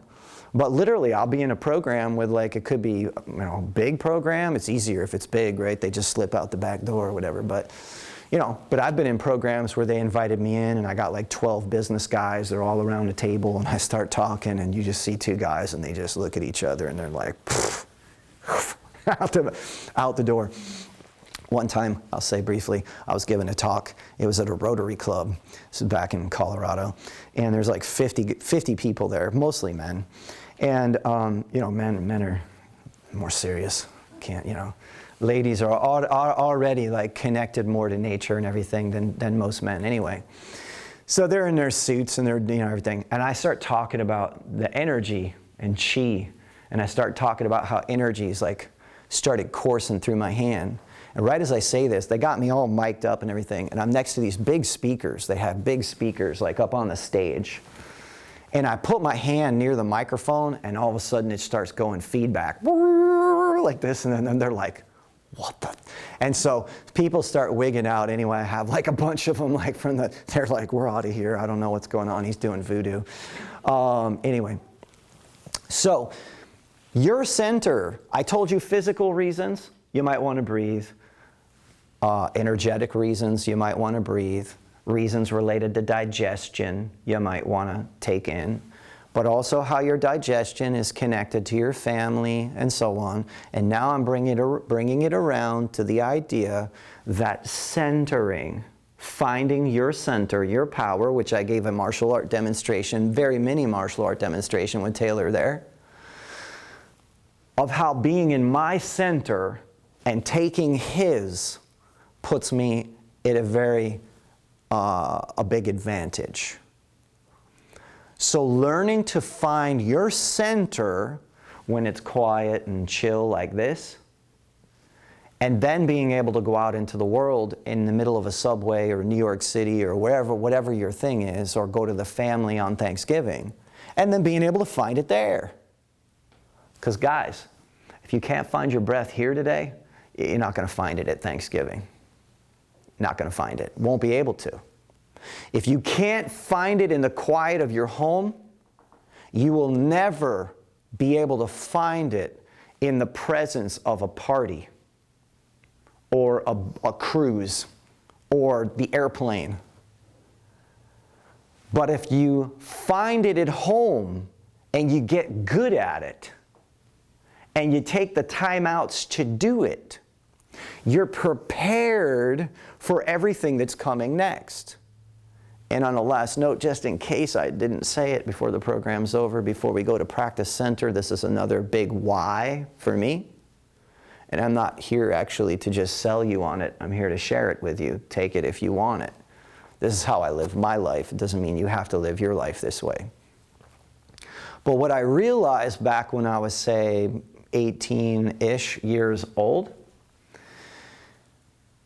is that this, whatever you want to call it, law of attraction or karma, whatever you want to call it, it's legit.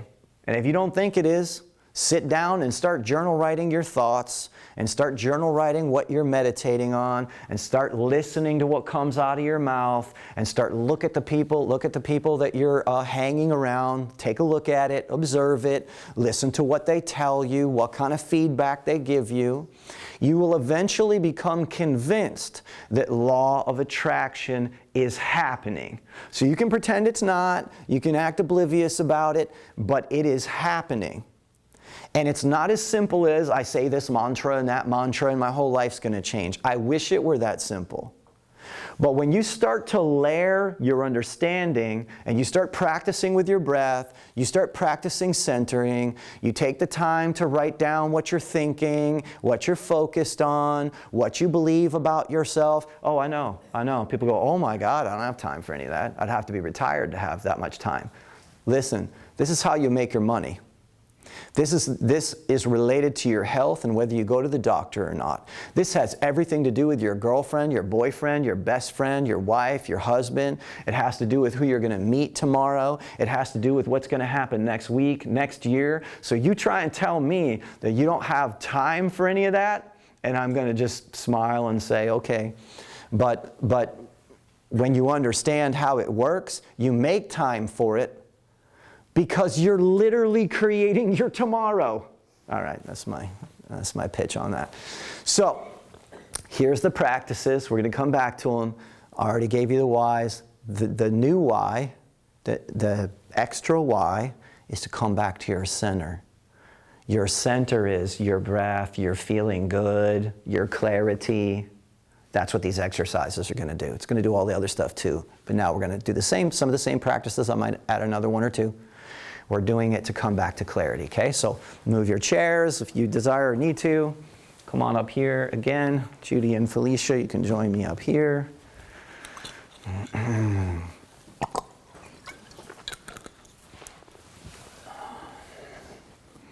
So again, some people practice these types of practices simply for the health and vitality of it. Some people that also have this understanding, rub your hands together like this. You know, again, I've trained martial arts the whole time. I've trained Qigong and so forth, and vice versa. So it all goes together to me, for me. And one of the biggest, most important pieces if you want your physical and emotional health, you have to have mental clarity. And if you want to have mental clarity, you best practice breathing in some way, shape, or form. You don't like Qigong? Go for a run. You don't like Qigong? Master skiing. Take a martial art. Do something. But Qigong has an excellent quality to it because look it, you're going to hurt yourself doing this? No. But this is going to improve your heart energy. It's going to improve your digestion. It's going to improve your circulation.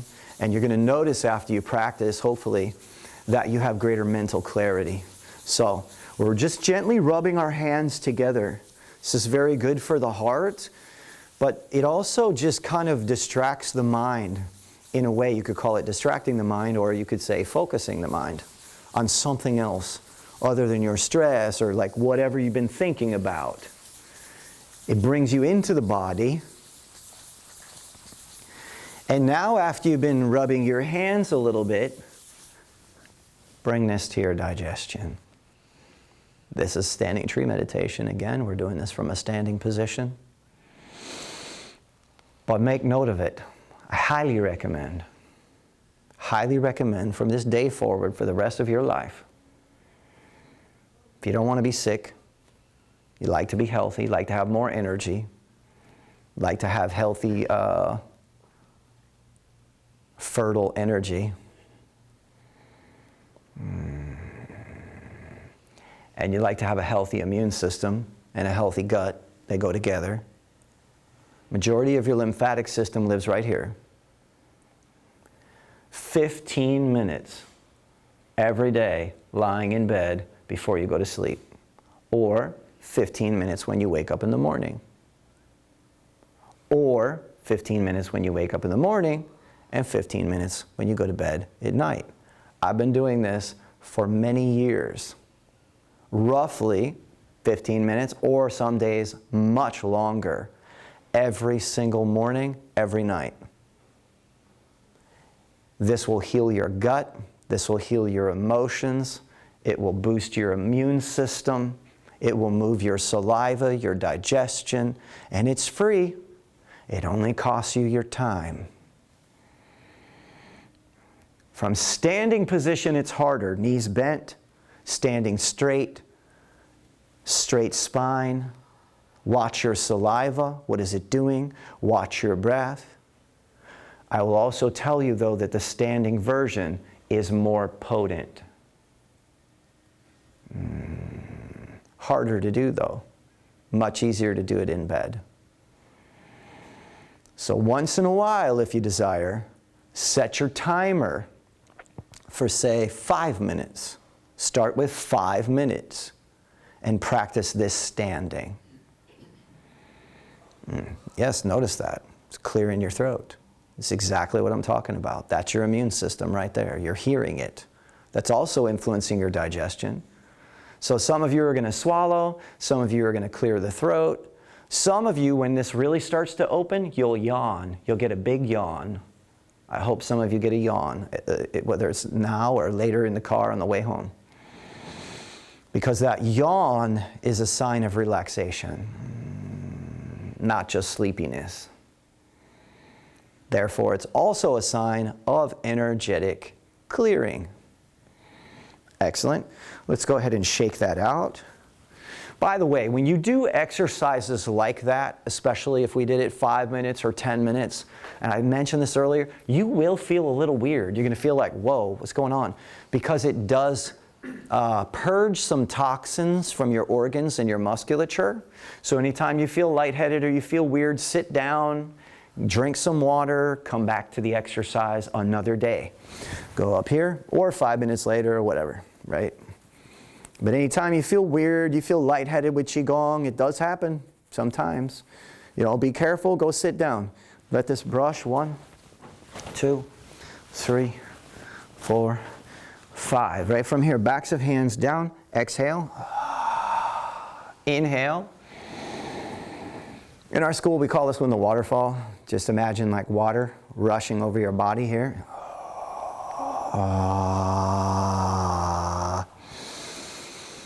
Waterfall can be inserted anywhere, beginning of a form, middle of a form, end of a form. If you forget all the other Qigong exercises I ever teach you, please remember this one. Exhale. You're trying to match so your hands move, your breath fills up And then you exhale. And when your hands get to the bottom of this movement, imagine pushing the energy into the ground, then pull from the ground as you begin inhaling. This one's sometimes also called pulling down the heavens, so this part of it is the pulling down of the heavens. Now you're pulling up the earth energy. Exhale. And we're raising up. And then we're bending knees somewhat, and we're sinking the whole mind, the whole body, the energy system coming down. Now watch this part here when we get to the bottom. Don't be quick and then come back up. I see some people doing that. Don't be quick and come back up. When you get here, exhale, pull. Here, settle. Leave that breath out for a second, then go.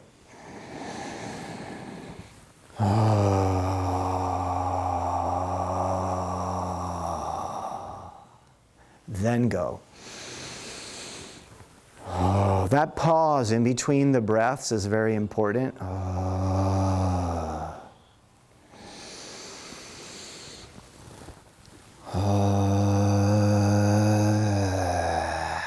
Bring this up. Stay tall. Just let the hands come down with an exhale. For a moment, go back. Holding lower dantian. This is your first battery. This is your gut. It's related to your intuition. It's related to your immune system. Have I given you enough reasons? Those are a lot of whys right there.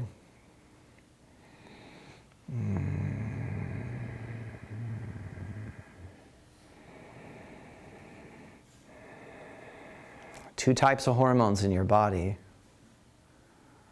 in general. One type of hormone is called death hormone or aging hormone. The other type of hormone is life hormone, life elixirs, happy hormones, good feeling, peaceful hormones like serotonin, which Prozac manipulates. Qigong also manipulates it.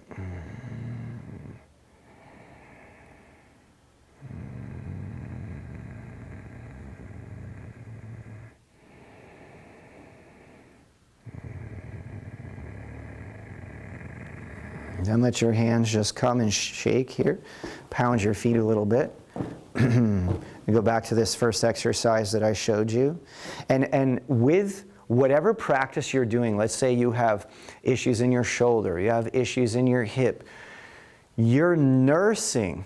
You should be nursing whatever that condition is. So for example, I have people who come to programs and literally they're like, I can't raise my shoulder, my arm.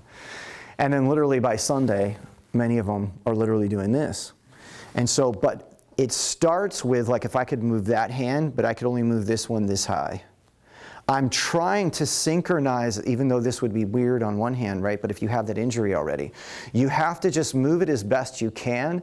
And what is one of the things that I said earlier? Breathe into your problems. I also mean physical problems. So if your hip is feeling it, just move just enough to feel that breath entering the hip. If it's the shoulder, move just enough to feel the breath entering the shoulder.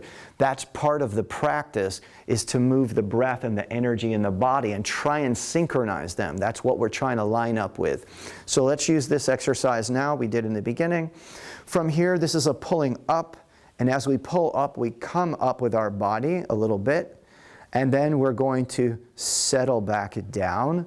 And this can be done with breath so that this becomes the inhale through the nose. This becomes the exhale through the mouth.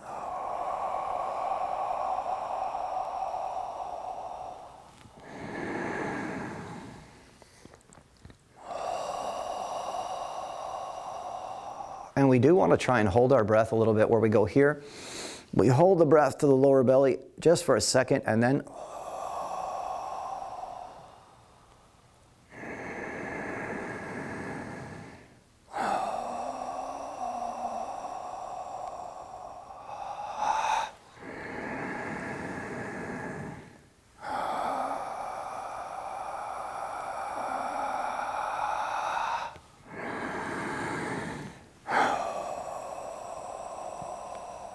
Now come here, we'll go one time like this. Exhale.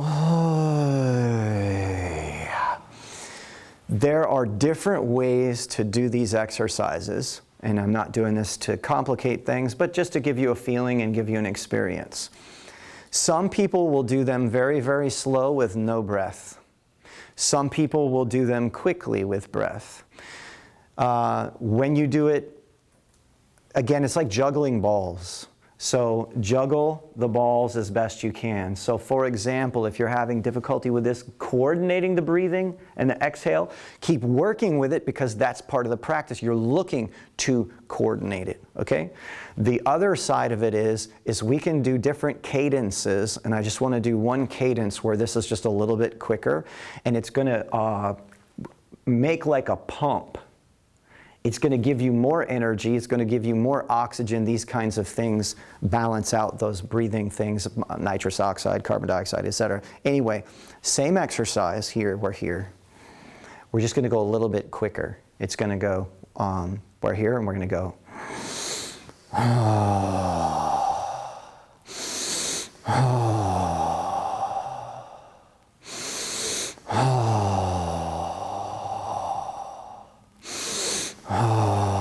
We're pulling a little bit harder through the nose.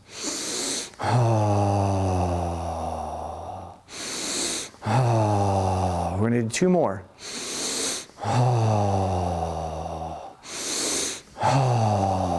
Now, hands, exhale, inhale.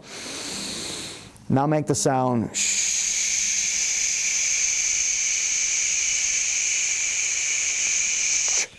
Bring your hands right here. This is the cherry on our cake. Many religions and so on, spiritual people use this hand position. Why? Because it's right in the center of middle dantian. It's related to the heart. It's related to what we call in Chinese medicine calming the shen, calming the stress. And when you are centered in your gut through the practices that we just did, and you become centered in your heart space like we're doing right here, then you have the perfect combination to go out there into the world and do your great work, do whatever moves you, live your passion, not step on anybody else's toes. The Buddhists call that ahimsa, harmlessness to myself, harmlessness to other people. Inhale, exhale. Just kind of pound your feet for a sec. And one more time, we're going to tap like so. This time, I want you to come up the insides of your legs. We're going to go down and around and outside. Boom, boom, boom, boom. Boom, boom, boom, boom, boom. And then brush your hands like this. Brush your face like this. Around your ears, your neck. Clap your hands. Excellent. Go have a seat if you would. Taylor, anybody at home that has any questions, you see anything going on there? If you have a question, now's your chance to ask it. I'll have time for just a couple of questions. But if you have one, somebody else may have it too. So anybody here have a question? Let me know. Okay. Question? No, you good? I saw a little hand move. Okay. So again, thanks for coming today. Hopefully you enjoyed this. There's so much. Yeah, I gave you my best short version. You realize there's just so much to this stuff. And it's a lot of layers, and it's about learning to juggle balls. And obviously, if it doesn't interest you, then there'd be no reason to pursue it. But if it does interest you, it's not about knowing every single thing, but it's about starting to layer it. It's kind of like for me, in studying martial arts, for example, Qigong is the same, but I'm using martial arts as the example. Okay, I go in and I have all these different, so many movements. So many movements. You see all these movements, you're like, my God, I could spend a lifetime, I'm never going to learn all those movements. But then you just start and you embark on it, and then little by little it layers, and year after year, it's amazing what it ends up doing, because you will learn, you know, many more layers. What's the question? I was going to ask the difference between Reiki and medical Qigong? Okay, so we have the question, what's the difference between Reiki and medical Qigong? So Reiki was developed by a particular individual, so it would be like saying, what is Jeet Kune Do versus Kung Fu? Bruce Lee started Jeet Kune Do, made up his own system, and he made that system out of various other martial arts. He took pieces of other martial arts, made it into his own martial art, and then gave it a name, Jeet Kune Do. But at its root, it had many other styles in it, okay? So the difference is Bruce Lee became famous, he gave a name to a martial art, and it became a way, his expression that then got followed and transmitted elsewhere. Reiki is Japanese. There's a particular individual who is associated with that particular system. That entity was obviously had some degree of clarity and awakening and shared very specific healing techniques. And I don't know the entire history of that particular master, but it's a particular lineage. So whoever he learned it from put together a bunch of different things. Medical Qigong on the flip side here is really the product, even though there's different styles of medical Qigong in the same way that there would be different interpretations of Kung Fu. All under the guise of Kung Fu, there's like all these different lineages. So in that same way, Qigong is the same, and in that same way, medical Qigong is the same. Having said that, medical Qigong is something that arose in China somewhere between 2,500, 5,000 years ago. They're not exactly sure. But basically where many physicians took Qigong exercises and practices from just all kinds of masters, from the mountains and wherever, martial arts masters and healing masters, everything, put it together, and about, again, as I said, they're not exactly sure, but some say that it was about 2,500 years ago, that these physicians all gathered together and said, we need to bring all of this into the hospital. And this is where you get acupuncture, massage, herbs, and medical Qigong, the four branches of traditional Chinese medicine being quote-unquote birthed in more modern times. And medical Qigong is an amalgamation of all of those different things and runs very parallel to acupuncture, and many say also that medical Qigong is the father of acupuncture. It was actually around before needles were being used. And the history on that varies because some of the recordings of both medical Qigong and acupuncture date back, I just saw this recently, they're starting to see stuff that dates back as far as 25,000 years ago. So anyway, so that's, yeah. One more? Claire asked about if she didn't notice any saliva change in the 2-minute meditation, what can she do? Excellent. So first of all, keep doing the meditation. As I said earlier, one of the things that I said it in different ways, but I'm going to also add this piece. One of the things that I always do in my medical Qigong evaluations when I'm doing private healing with people and things of that nature, whether it's in person or they're on the computer and it's via Zoom or whatever the thing is, I have a very kinesthetic sense. I can feel when they're swallowing, not swallowing. It's all connected to their energy. It's connected to their organs. It's connected to their chakra system. So the swallow tells us a lot as to whether we're in fight or flight or freeze. And so if you're not swallowing, the only thing I want you to notice right now is I'm not swallowing. My digestion is not moving. Until you start swallowing, your breath will not change. That's something you can also make note of. Until you start swallowing and until your digestion changes, you're not going to breathe. Your breath is not going to change. I don't mean you're not going to be breathing at all. I mean your breath is not going to change. So let me just clarify that. You're not going to get a big breath change. So what you're looking to do through these kinds of practices, especially in the stillness practice where you're seated and you're really watching that, I said earlier that if we were to hold the lower belly and we were to stand like this, and we were to watch our saliva over a period of time, and keep doing that, then all of a sudden you would see the saliva move. If the saliva moved enough, you would get a yawn, you would get a change in breath. When I work on people, you can see that in the other programs that we do that I have as online courses and the live programs where I actually treat people and do energy healing and stuff on people. You can see that without me touching them, I'll just sit at their feet and I'm not even touching them. And you'll watch, and I can do it on Zoom, I can do it on the telephone, I can do it with somebody lying in front of me, etc. You'll see that as I start feeding energy to their energy field and start laying my attention onto their energy field, that once that energy reaches a certain enough, a great enough state, right away they start getting the swallows. Right away they start moving through saliva. Then they go into deeper swallowing. We call it plum pit qi in Chinese medicine. Things start to unwind, the digestion starts to move. So the main thing that I wanted you to see with that, and I want you to keep watching for, is if you're not swallowing and your breath is not changing, you're in some degree of fight, flight, or freeze. You're not in rest and digest.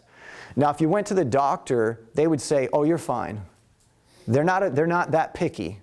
If you're breathing 15 times in a minute, you're good. Okay? You're fine, go home. But in a deeper evaluation of yourself, you want to realize you're not really having good deep breaths. You're holding your breath. And your digestion, if it's blocky and you feel stuck and you're having allergies and you got all this stuff going on, your digestion's not working right. Your adrenals are not right. Your kidneys are not right. Your breath is not right. And therefore, your life cannot be as good as it would be if you would clean that stuff up. So, these are references, okay? You can't change it in a day, but now you know what to look for, and you know why to practice. Cool? Oh, yeah. So Tanya was just reminding me, so if you haven't practiced with us before and you're looking for a set of practices, we have so many different things that are available to, for CEUs and live programs and transformation and so on. But about a year or so ago, we filmed here in North Carolina, in Wilmington, a beautiful park up the road, a program called 21 Day Qigong Challenge. This is where I would have every beginner start. It's very easy. It's 10 minutes a day. We say you can do it twice, so you could do it 20 minutes a day, but literally it's to give you a feel for what's 10 minutes a day look like. And one of the obvious ideas as well, and if you read my book, you'll know this as well, my book weighs very heavy on psychology. I have a psychology background. I'm all about the mind, all of that kind of stuff. And in psychology, modern psychology, we've done many studies on this, much research, and even though the day varies slightly, they say most research indicates it takes at least 21 days of doing something consistently every day to change a habit. So that's why we created this 21-day Qigong challenge. So the challenge is to try and do it 21 days in a row. It's just 10 minutes.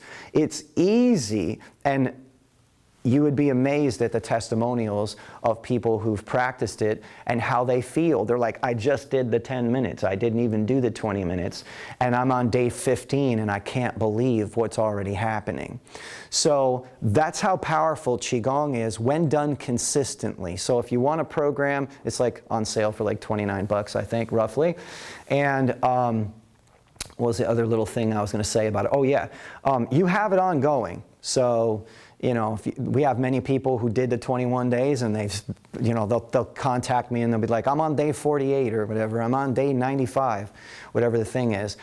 So if you miss a day, it's not like the worst thing in the world, but you're trying to have some commitment and some consistency, because I'm convinced that if you do that and you do it for even roughly 21 days, you're going to get a little bit hooked. And then even if you quit and didn't come back to Qigong for 6 years, I promise you, you will never forget having taken that 21-day Qigong challenge. And 6 years from now, you'll be like, I need to get back to Qigong. Because you have the body memory of what it feels like to practice like that. So that's where we'd lead any of the beginners is the 21-day Qigong Challenge. Thank you so much to the Love, Peace, Amen Foundation, who sponsored this event for you guys to get a taste of what we teach in our CEU programs and all this other kind of stuff. Thanks for those of you who came to observe live and hang out with me a little bit and make me feel like I'm speaking to some real people. And you guys at home, I told them before the video started that when I first started teaching, I would look at the camera and just like, so weird I'm talking to. But now I look straight through and I can see you guys in your living room. So thank you so much for being here. Everybody have a fantastic day, and we look forward to practicing with you in the near future. Thank you.